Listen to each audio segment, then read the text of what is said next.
Invitée sur le plateau de la Maison des Maternelles jeudi 3 avril 2025, une mère de famille a livré un témoignage poignant sur le décès de son bébé, âgé de 2 mois, survenu après avoir été secoué par son père. Powered Bio. Écoutez cet article. Accepter que mon bébé va mourir. Une mère de famille se livre sur le décès de son fils, causé par le syndrome du bébé secoué 002.00 en 2018. Aude est une femme heureuse dans une famille recomposée. Elle est mère d'une petite fille, alors âgée de 4 ans, tandis que son compagnon de l'époque est père d'un petit garçon. Ensemble, ils attendent un petit garçon.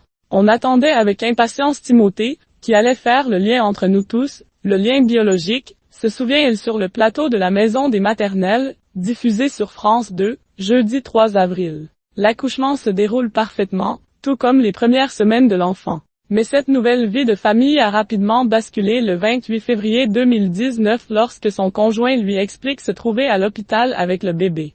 Il a fait un malaise, il est à l'hôpital, les médecins s'occupent de lui, ça va aller, explique alors le papa à sa compagne. Mais la situation est bien plus grave.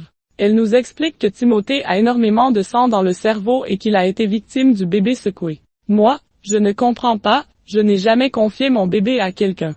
Pour moi, le bébé secoué, c'est forcément une garde extérieure à la famille, confie Aude, très émue. Le père de Timothée a été condamné. Ensuite une série de soins pour tenter de sauver le bébé, en vain.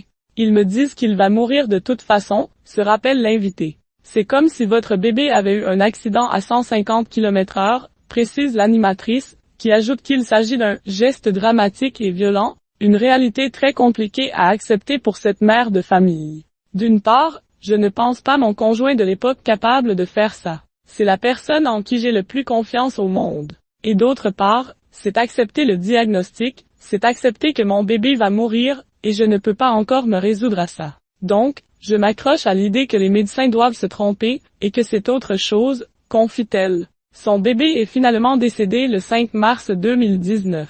Le père de Timothée a été reconnu coupable de violence sur mineur de moins de 15 ans, ayant entraîné la mort, sans intention de la donner. Il a été condamné en décembre 2024 à 5 ans de prison.